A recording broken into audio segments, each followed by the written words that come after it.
Thank you. You may turn now to the topic of the establishment of the task team. And you can begin with, from paragraph 27. Thank you, Commissioners. Talking to the formation of the political killings task team, the background thereof was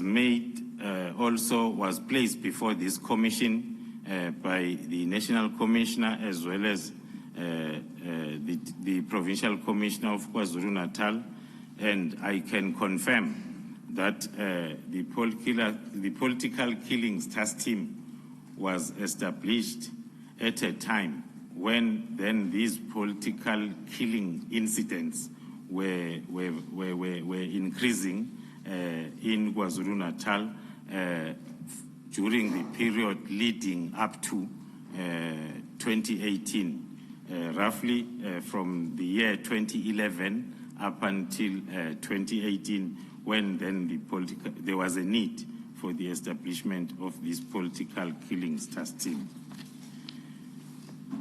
Following the directive by the President of the Republic when establishing the interministerial committee that was specifically mandated to ensure that there is accountability for these politically motivated incidents. The IMC then was established by the President, which was made up of the ministers from the State Security Agency, the Defense and Military Veterans, the police, as well as Justice and Correctional Services, which by then was still a one department. The IMC was chaired or led by the Minister of Police, who was then, during the time of establishment, General Begicele. The IMC was mandated, as I've said, then to ensure the accountability for these incidents, but most importantly, to ensure that there is corroborative effort between the national as well as provincial governments in terms of dealing with these issues.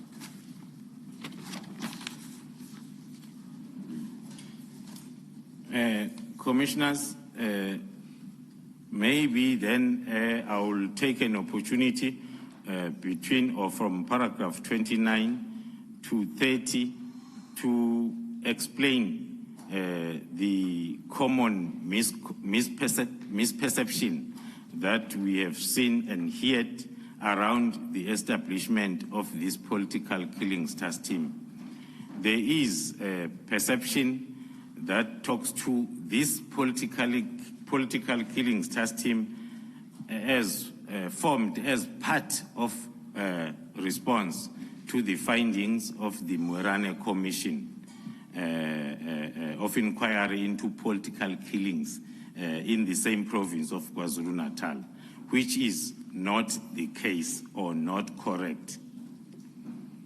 As far as I recall, more especially as I was part of the initial stages of the political killings task team in July 2018, the Madlanga Commission findings were only published in 2019, when the political killings task team was in place or established already. As I've indicated, the processes of establishing the political killings task team started in May 2018 with the planning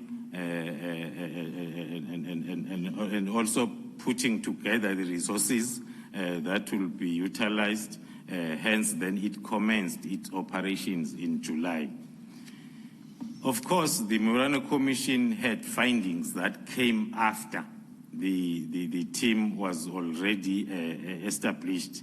One of the findings talks to the loss of public confidence in the criminal justice system in that province in relation to these cases that are politically related in nature.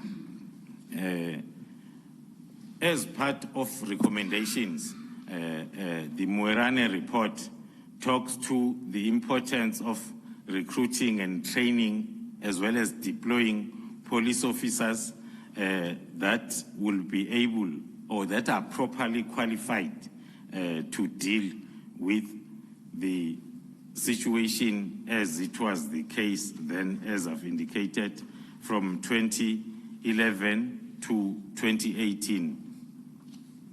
One can safely say that it happened that most of the recommendations by Moerane Commission were implemented in advance by the political killings task team, which was already in place. So those findings are contained in our initial threat and risk assessment of the threat that we had to deal with, which is political killings in the province.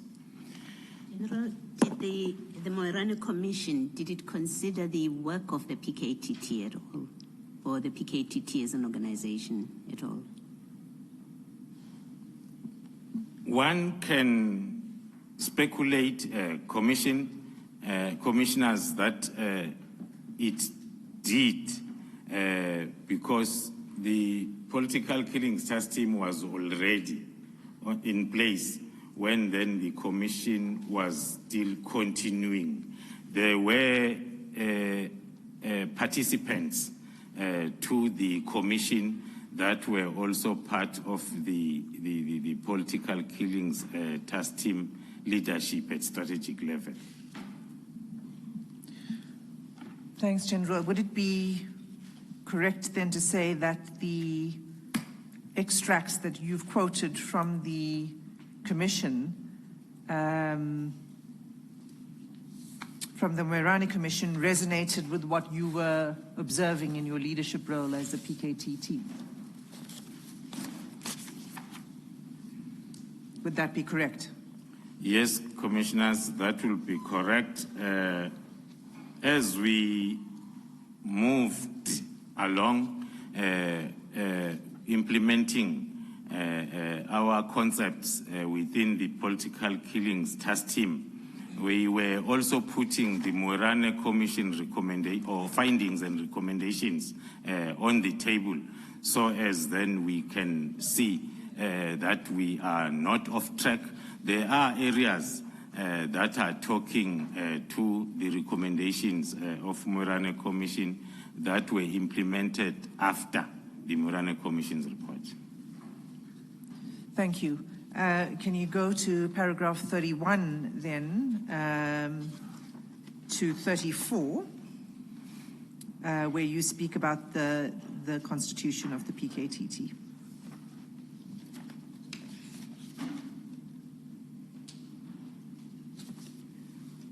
Thank you, Commissioners.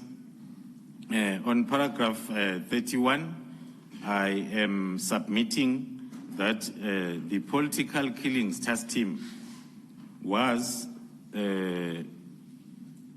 established and constituted administratively by the National Commissioner of Police, which was by then the retired General Sithole. And it was not created through any legislation or regulations. It was, and it is still one of the task teams that will be established by the National Commissioner from time to time.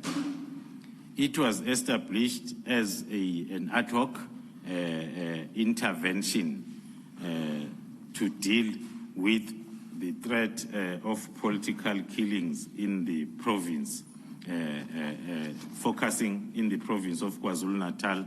Of course, then, as I've hinted earlier on, that the mandate of the political killings task team will now and again be extended then to other provinces and to other other threats other than the political killings.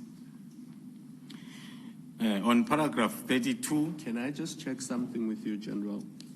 Does that apply to all other task teams that you are aware of? Are they usually established by a national commissioner and not, say, by ministers? that is correct, commissioners. The task teams, maybe before I get straight to the question, let me refer to the background of this particular political killings task team. There was a provincial task team that was in place in KZN dealing with the same matters, which was not established by the IMC. It was established by the provincial commissioner in consultation with the national commissioner. By then, it was provincial based and using the provincial resources. Then when the matter or the issue of political killings caught the president's eyes or the national level eyes, that is when then the president appointed the IMC, because the province as well as the provincial SAPS seemed to be failing to address the problem. Hence then when it was escalated to national, it was the national commissioner who had to establish or upgrade the provincial task team to the national task team, which was going to be overseen by the IMC that was established by the president.